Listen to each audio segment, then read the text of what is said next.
Just to give you an idea of the impact of the wave, it set up the oceans of the world in motion for 7 days. The tsunami was being recorded in England on the other side of the world for 7 days later. It was really the largest tsunami we know of in history. Although tsunami-like disasters have been documented throughout time, it wasn't until the 20th century that scientists began to make a connection between seismic events and tsunami wave formations. They used the Richter scale to measure earthquake magnitudes and tide gauges to monitor tide levels in harbors. A tide gauge is used in most ports and harbors in the U.S. to determine when high and low tides are, because many ships that come into channels now they have such deep drafts that sometimes they can only come in and out at high tides. But they also can serve as tsunami gauges, but not very accurate ones. Traditional tide gauges only provide data after a tsunami has arrived. This delay can cost lives in tsunami-prone regions of the world, such as the Hawaiian Islands. Hawaii sits in the middle of the ocean, which makes it especially vulnerable to Pacific-wide tsunamis. The islands also are volcanically active, which can generate local tsunamis. The basic technology that existed in the 1940s was not sophisticated enough to warn the public of a Pacific-wide tsunami that was bearing down on the Hawaiian Islands. On April 1st, 1946, in the early morning hours, a large earthquake erupted near the Aleutian Islands in Alaska and produced a large tsunami. 4.5 hours later, 8 colossal sea waves pummeled the small town of Hilo, Hawaii. The large tsunami that came from the Aleutian Islands and struck on April 1st, 1946, had the unfortunate coincidence of occurring on April Fool's Day. And since there was no official warning, when people saw the waves and yelled tidal wave, the term they used at the time, many people responded with April Fool, thought it was a joke.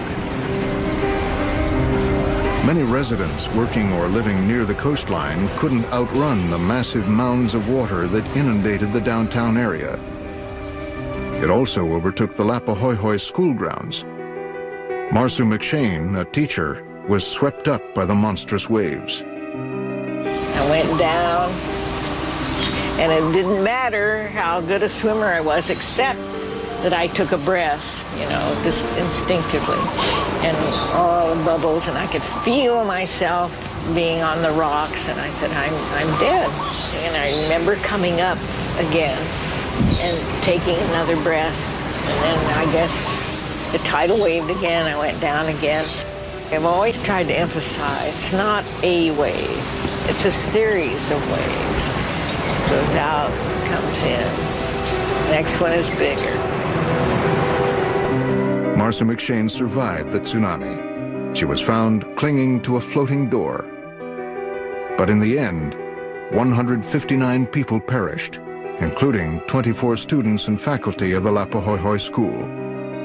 We have Hilo, 1946, which is really a watershed event. I mean, in the sense that suddenly we realize in the United States that we have a tsunami problem.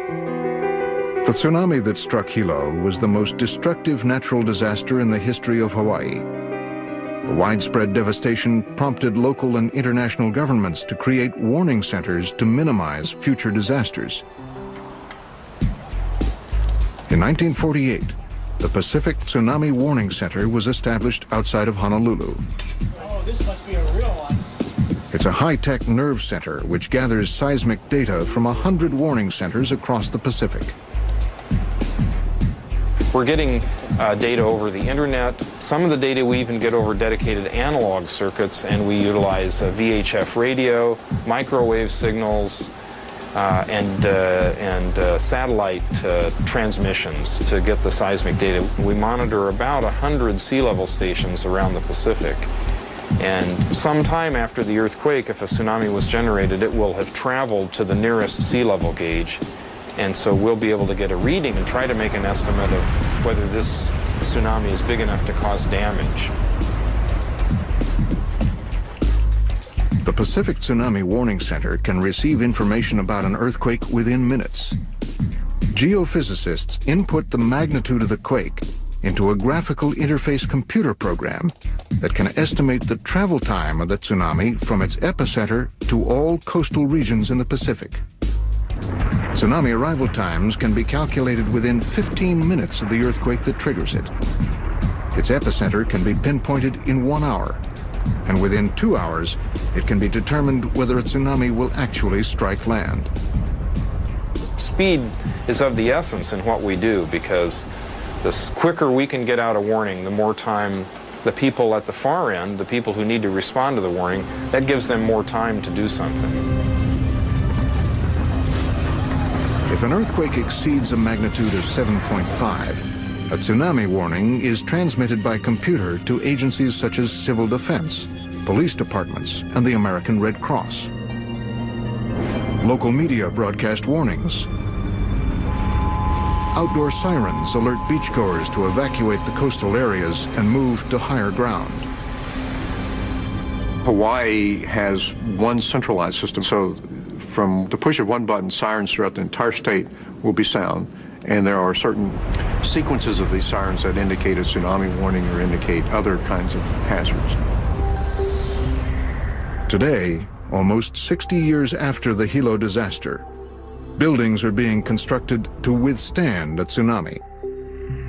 The hotels along the bayfront here in Hilo have been designed with tsunamis in mind. They have these tall ground floors and are designed so that waves can wash right through without destroying the building. What's been done in Hilo since the destructive tsunamis is to turn most of the inundation zone into parkland. And there are a few large hotels. They're specially constructed. Since 1837, 12 tsunamis have struck the tropical islands. That's one every 14 years.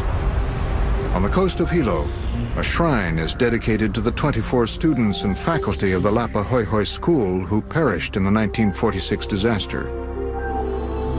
It stands as a solemn reminder of nature's fury. To help minimize the damage from the next onslaught, technology is racing around the clock. Scientists have gone to great lengths to better understand this natural disaster. Some even have gone as far as riding the killer waves. The 2004 Indian Ocean earthquake created tsunami waves as high as 50 feet, destroying thousands of miles of coastline and even swallowing whole islands throughout South and Southeast Asia. Modern marvels will return in a moment. Why would anyone want to experience the deadly force of a tsunami wave? That's a question for research engineer Terry Dibble. Donning a wetsuit, he often rides the Earth's most menacing waves, but not in the ocean. It's pretty much like just going to the beach. The only nice thing about this is I don't have to paddle out.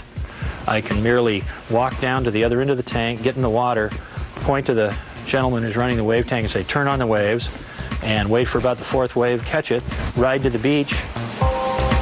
Surfing a tsunami wave is part of a revolutionary experiment at the Hinsdale Wave Research Laboratory at Oregon State University.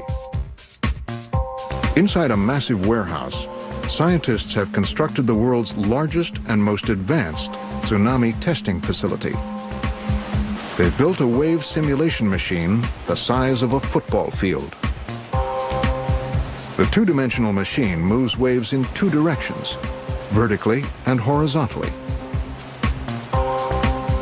Its function is to test the explosive effects tsunami waves have on man-made structures, such as ships at sea, oil platforms, artificial islands, and floating bridges. One of the biggest obstacles with tsunami research is that when the researchers go out to the field to study tsunamis, they have to go after the fact. And so they don't actually see the wave as it hits. There's very little observation of the wave itself. And that's the goal of the research here, is that we can actually observe and simulate a tsunami in this basin. The 2D wave basin is, as you can see here, a narrow channel about 12 feet wide. It's about 288 feet long, and there's a wave generator mounted at the far end. Well, we're now down at the business end of the wave tank. This is where we generate the waves.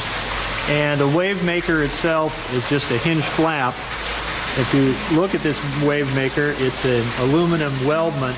At this end of the tank slopes down a little from the 15 feet to an 18-foot depth, hinged at the bottom, that merely rocks back and forth. It's driven by this large hydraulic ram that pushes the board forward and backward. We can make any height or shape wave we want. That's all controlled by a computer. To physically understand tsunami wave formation, height, and speed, Terry Dibble hangs 10 in the tank. For surfing here in the tank, I tend to use a bigger board so it's easier to catch a wave here than I might use in the ocean because the tank is fairly short and I don't want to waste a lot of time paddling. So I want to be in a situation where I can get like a 1 or 2 stroke takeoff. The wave channel imitates tsunami wave patterns, generating both periodic waves as well as random waves. Periodic waves occur at regular increments, ranging from 1 every half a second to 1 every 20 seconds. Random waves, on the other hand, can be irregular and have certain statistical patterns that the machine can simulate.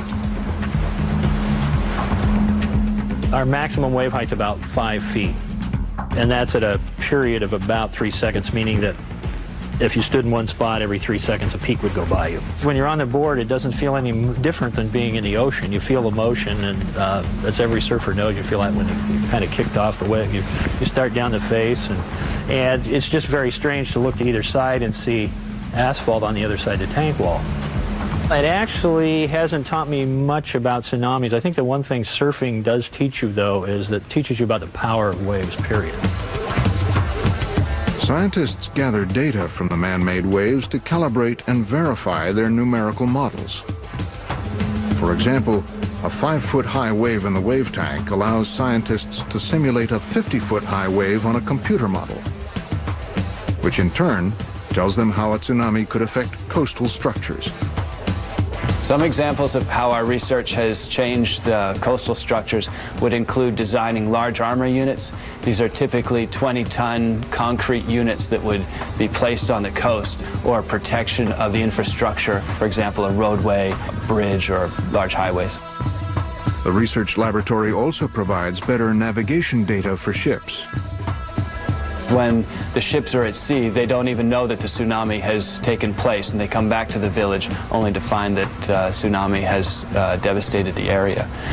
The reason being is that in the ocean, tsunamis travel with only a few meters wave height, but when they get to the shore, all that energy is compacted into a much smaller area, and that increases the wave height. That's what gives the large run-up and the problems associated with tsunamis.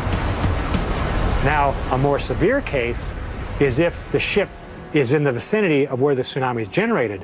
The water is pushed up, but in other places the water is sucked down, and you've heard the stories of the wall piling up into this big wall, a hole being created, and then a wall of water being generated above it. Ships have actually been sucked down into the hole, never to be seen again. Although scientists enjoy surfing in the wave machine, most would never attempt to ride a real tsunami wave.